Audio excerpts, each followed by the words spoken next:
We're officially live everywhere. Hey, everybody. Okay, let me check something out really quick, y'all, because there's one place that I wanted to go. Yelling at the baby right above my head. Y'all hear that? Okay, so listen. Y'all, this is really really big. I wanted to share something with you guys. It was my intention to do this yesterday, but I didn't. This is really hold on. But I did not. And so we're going to do it right now. Right now. Hey, everybody. How y'all doing? 1 second. Be patient with me. There we go. All right, cool. We're good now. Okay, listen. It was my intention to do this yesterday, but I ran out of time. So I wanted to share this today because this is so powerful to me, and I'm praying that it is as powerful to you as it was for me. And this was really important. So I'm reading this book. I told you guys I did a book haul, a fourth quarter book haul, and I'm reading one of the books already, and it's called Change Your Paradigm, Change Your Life, okay, by Proctor. But this is the thing, y'all, this is so powerful. I put a post up the other day, and that post said, what if you aren't fighting generational curses? What if, just what if, it's not generational curses? What if it is you're living somebody else's paradigm? And I know that doesn't sound exciting in the beginning, but let me explain what I mean by that, because this is huge. I didn't know paradigms existed. I didn't even know this was a thing. So for example, let's imagine that, let's say, you really want to do something specific and you tell yourself, listen, starting Monday, this is what I'm going to do. I'm going to get up at this particular time. I'm going to start working out at this particular time. I'm going to change my eating habits. I'm going to eat healthier, blah, blah, blah, blah, blah. You do all these particular things or specific things that you tell yourself you want to do. Okay. And when you say them, you mean it. You mean you're going to do them. But then Monday comes and you hit the first struggle. Like you can't actually force yourself to get out of the bed at the time you said you were going to get up. So that's struggle number 1, right? And then you got struggle number 2. So you got all these struggles happening and you don't do what you said you were going to do. And you tell yourself, okay, I didn't do it this week because the week goes by. I'm going to do it this time. I'm going to start off the week strong. I'm going to get this done. So now you've convinced yourself that the next week you're actually going to do it. Then the next week comes and goes. And you still don't get it done. And so now you're thinking that it's really a problem with you because this has gone on for so many times. So many times you've told yourself you're going to do this thing and you didn't do this thing. So many times, over and over and over, you said you're going to do this thing and you don't do it. And so now you're starting to think it's something wrong with you. You guys, I did not know that this was a thing. I knew that I struggled with a lot of things that I would tell myself that I would do, and then I would not do them. But I didn't know what I'm about to tell you was the reasoning behind why I struggle. A really good example would be, why is it that diabetes and high blood pressure run rampant in the African American community? Why is that? We can attribute it to outside sources, but could it be the way we eat? Like when my mentor said diabetes doesn't run in your family, recipes do, I said, oh, I think she's talking about me. Because I always said diabetes runs in my family and I don't want to get it. But I eat just like my family. Not realizing it's the food that we're eating that's really causing the problem. So why is it that we struggle with that? You guys, this is so good. We have something called a paradigm. I did not know a paradigm was a thing. What a paradigm is it's like a system. It's programming. Okay. So he describes it as a multitude of habits that are fixed in our subconscious, right? And what happens is this, it controls our habitual behavior. This is where the problem comes in. Y'all, almost all of our behavior is habitual. Almost all of it. Almost all of it. Like think about this morning when you woke up. Did you do anything different than you normally do? Like when you get up in the morning, what do you normally do when you get up? Do you normally turn on the TV? Do you normally scroll social media, grab your phone? Do you normally get up and go grab some water? Do you normally run to the bathroom? Whatever it is that you do in the morning, was it any different today than it normally is? Did you even have to think about it? Because it's autopilot. It's habitual, right? And so the reason that this is so important is because the question is, if if my behavior is habitual, if I'm living because of my paradigm, I'm doing things because of my paradigm, like the life that I live is because of this paradigm that I didn't even know existed, can I change the paradigm? The answer is yes. But where does this live come in? This live comes in because I said to my husband one day, I said, babe, since I started reading this book, I said, babe, I think I had an epiphany. What if we aren't really fighting generational curses? What if we're just living other people's paradigms? And he said, Demita, that is a really good point. And I'm starting to think, what else have I been taught that isn't true, that I've accepted as fact, and I live my life according to it as if it's actual reality? You guys, this is so good. So if a paradigm is this multitude of habits that we have, and if our habits, we actually live out our lives based on these habits that we have, think about this. This is so good. He says in this book, every day you do the same things because you're programmed to do them. We're all programmed. You know, it's just normal. We live our lives. We were born and, you know, we just started doing some things. Our parents, you know, showed us some things and we just trust. That's what we do, right? So every day you do the same things. We're programmed to live the way we're living. First of all, we're programmed genetically. That's why we look like our relatives. It's built right into our genes at birth. Each and every one of us is a confluence of a genetic pool that goes back for many generations. It controls us. It controls everything we're doing. Y'all think about that. This goes even further. And this says a person's paradigm has nothing to do with what they learned in school. If a person has a bad paradigm, they're going to lose, even if they have a great education. That education is not going to help them. Hear this. This was powerful. It says your paradigm is a program, and it's in your biocomputer. The people who wrote the code for the program controlling your life knew nothing about the mind. Think about that. They knew nothing about the mind. Right? It says they were passing along what they had received. Nevertheless, they installed this program through perception and through repetition. We were taught the same things over and over. How to use a spoon, how to walk, how to get one foot in front of the other. It was repetition, y'all. Patient, constant, spaced repetition. Over and over and over. This is so powerful because it makes you think, what have I been taught that's not really accurate? So it made me think about this whole concept, right? This whole concept of, especially as believers, how we feel about, you know what? I'm fighting generational curses. My family, my bloodline has just been cursed, and I'm fighting to break free of these curses so we can live a different life. Well, maybe, hear me out. Maybe we should start questioning some things a little bit more. Maybe you're not fighting generational curses. Maybe you truly are just living your family's paradigms over and over and over and over and over. There was one thing that he said. I didn't want to lose it, but I did. If I could find it real fast, y'all, if I could find it real fast. Let me see. Because there are things, here it is. A lot of ideas. Y'all hear this? Oh my God, this part. A lot of ideas that are controlling people right now are absurd. And yet, they were originated by someone that may have lived maybe 300 or 400 years ago, but they've been passed along in the DNA since then, and they've become a part of your DNA. How powerful is that? What are the beliefs that you have right now? Like, I want you to think about it. When I think about my parents, as amazing as they were, amazing. When I think about what it is that I saw, okay, I saw, you know, middle class living, right? I saw what struggle looked like. And then I saw that struggle, people, you know, come through the struggle. I saw all that. I saw, what else did I see?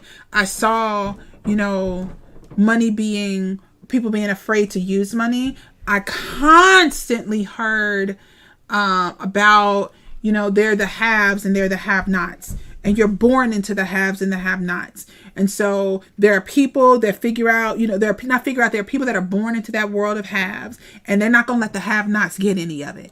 Like this is what, but you have to understand where my family comes from. So that paradigm was placed in me. Well, what that does is when your parents tell you you can do anything, you can be anything you want to be, but then at the same time, they also tell you, listen, they're the haves, they're the have-nots. The haves are not going to let the have-nots get it. They're not even going to teach you how to get it. Just accept the fact that you're not a part of that. Like, how can you be anything you want to be? Like, how can you, if there's a difference between the two? And so that paradigm was passed forward into me.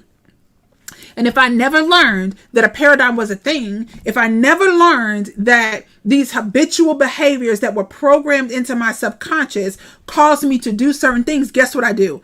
I pass those into my children myself. What is a good example of a paradigm?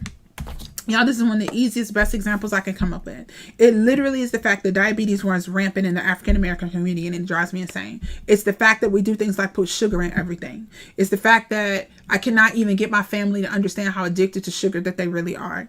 It's the fact that you got to have sugar in your grits. You got to get sugar in your rice. Like, why do you need sugar in your rice? Sugar in your grits? Sugar in your spaghetti sauce? Why do you need sugar in everything? Like, everything. It is literally a paradigm that was passed down to you, that you literally put sugar in everything. So when you buy it, it has sugar in it. The stuff that doesn't have sugar in it, you put sugar in that. Like, I look at a good example. I looked at a child the other day, a black child, who was eating a ton of like vegetables and hummus.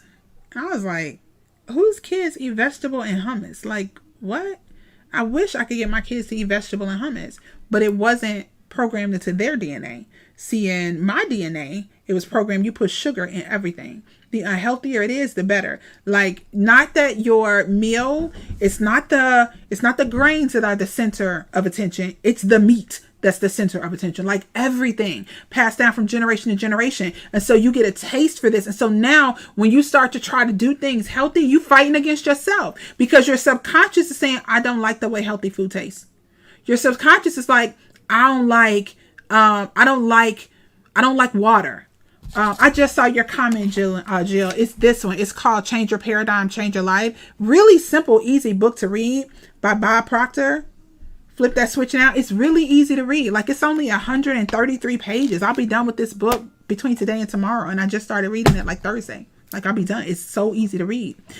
And so when you start thinking about, y'all, like, I don't like healthy stuff. Where did that come from? That's a paradigm that you're living out. And so guess what? That paradigm causes you to have compromised health. But since I remember having a conversation with my husband, and you know, my husband told me about food. He was like, I've always eaten this way. And that's why we have the problem. That's why. Just because you've always done it doesn't make it right. Right? And so it's something as simple as that. Think about everything in our lives. Why is it that people are stuck in poverty? They say they want to do better. They say they want to earn more. They say they want to learn how to build wealth. But when you present them with any kind of anything that could potentially look like an opportunity, they're afraid of it, because their paradigm has taught them to be skeptical of everything. The paradigm has taught them to distrust people who are really trying to help them. Think about how many of us don't trust people with money. We think people with money are greedy. We think people with money are stingy. And it's because our paradigms have taught us that. And that's been programmed into us, and we didn't even know it. And it wasn't even done intentionally. When it's done, it's typically because we believe that that's what's best for our children at the time. We believe that's what's best for sustaining our family, to teach our kids how to live. Like, when I think about how there are people that have paradigms where they live completely without fear, and yet I have to be careful not to instill in my son, who's 14, don't wear a hoodie. Don't wear a hoodie, because even though you're a really good kid, I don't want people to see you as a criminal. Like, what? Like, what? And his questions helped me understand how I got to change my paradigm. He was like, Mom, why does it matter how I do my hair? How people see it? That is a really good point, son. That's a really good point. And so this was so powerful for me because, see, as believers, so many of us think that we got to break through some curses. And the reality is, for some of y'all, curses, it doesn't exist. You just got to do the work to uproot that stuff out of your heart and uproot that stuff out of your head that you don't even realize is there, that's controlling how you think. It's controlling how we behave. It's controlling how we react to people. It's controlling the decisions that we make. And the people who did the programming, they knew nothing about how our mind worked, yet and still they poured all this stuff into our mind to set the foundation for us and how we live as adults. And we don't even realize it's happening. Y'all, that was so powerful. It was literally a revelation for me that, oh my God, I didn't even know that was a thing. So I'm going to encourage you. Bob Proctor is so amazing, y'all. He is really amazing. He's a beast. And I've been studying him for a year now. And this book, like I said, it's a tiny book, tiny book, right? But such an impactful one. So I'm encouraging y'all to grab it. I think it was less than $10. And you will be done reading it in a couple of days. Literally a couple of days. But it could change everything. If you are looking for a different life, y'all, like real talk, I just want people to have the life that they dreamed of. So for my women out there, this is so powerful. Like, you know, you are meant to be more than just a wife and just a mom. And although those roles are absolutely amazing and we're grateful for them, you still have these big dreams inside of you, but you've forgotten about them, or you don't really know, how am I supposed to do them being a wife and a mom? What I can tell you was, let's just say, for example, that your dream, your vision involved traveling. If your husband needed to travel, guess what you would do? You would hold down home so he could travel. You figure it out. But he would not travel if his job told him he had to. If your dream involves traveling, you got to figure that thing out. You don't stifle your dream. The one thing I did not want to do, I do not want to hold, have a grudge against my husband or a grudge against my children because I didn't follow what God placed down in my heart. Because I didn't do that. Not doing that. Going after everything. And so I've really made a conscientious effort now to do the head work, what I call the head work and what I call the heart work. So Demita can be a better Demita. Demita can be a better leader, a better mentor, a better friend, a better mom, a better wife, a better sister, a better cousin, a better coach. So Demita can do all those things better, right? Not only that, I know there are women that want to do more with their lives and they've settled. You settled. You settled on being a wife, even though it's amazing. You settled on being a mom, but you're unfulfilled. There's a piece of you that's still unfulfilled. And you haven't figured that thing out yet. That's why I grind for that piece that's unfulfilled with motherhood and being an amazing wife. That piece that's unfulfilled, because I was still meant to impact the masses at a big level, at a high level. Don't cut yourself short. Okay. So listen, change your paradigm, change your life. Real talk. This is something that we're reviewing a book. I don't have it down here with me, y'all. It's upstairs. I'm constantly doing some type of book. But we are talking about this very concept about uprooting head work and heart work in my Becoming a Six-Figure Woman group coaching program, right? So that's one. And then the other thing that I really want to let y'all know, you're so welcome, Angela. You're so welcome, love. The other thing that I want to let you guys know is this, is that I am looking for a few good women, right? I'm working with some women now and helping them reach this potential that they're looking for. All right. And help them maximize on what's on the inside of them. If you are tired and you are ready to really, there's that thing inside of you, but you don't know how to get it out. I'm looking to work with some really good women. So I need you to connect with me if that's you. All right. Do your thing. But I'm only working with 6 women. That's it. 6 total. That's it. That are going to get my full attention, that I'm going to work side by side with, that I am personally mentoring on this journey. Okay, that's who I'm working with. I'm looking for women who are like, listen, by the end of this year, Demita, I want to be able to figure out how to add an extra $1,000 and $2,000 into my household. I'm the person that you were talking about, and I'm looking for you. Then we need to connect. But you got to reach out because I don't know it's you. You got to let me know because I have no idea you're looking for mentorship. I got no idea you're looking for coaching. I have no idea you want to do something different. But I know that you are looking for somebody that you can trust. And I know you can trust me. And I know God connected us for a reason. And if that's you, you just got to let me know. And then we'll take it from there. All right. Y'all have an amazing Saturday. And I pray that this was helpful for you. Because I'm telling you, this thing right here, man, this whole paradigm conversation. Woo, Jesus. Good. Angela said, I just purchased the book on Kindle. That's what I'm talking about. She's wasting no time. That's what I'm talking about. Let's get it done. I love y'all to life. Have an amazing Saturday. If you are watching the replay, let me know you are watching the replay, whether it is on Instagram, YouTube, Facebook, whether you are part of the free coaching community, the Christian Women's Business Academy, you hopped on my personal page or the business page. Wherever you are looking, if you want to connect with me, connect with me. If you want to be a part of our group coaching program, Becoming a Six-Figure Woman, you are more than able to do that. In fact, I'll pop the commercial up here as soon as we're done. I haven't shared it in a while, so I'll pop that up here. If I'm in the right place, we'll see if I can. If I can, I'll pop it up here. If I can't, I won't. Let's see. Oh, I got one of them in here, so I can pop it in there. And then, of course, if you are one of those women who's looking for some significant mentorship, connect with me. I love y'all to life. Thank you so much. I will see you later. Bye, Instagram. Thank you so much for hanging out. I appreciate you. I can't show you the commercial, so I'm gonna let you go. But Facebook, here you go. I'll see y'all later. Bye-bye.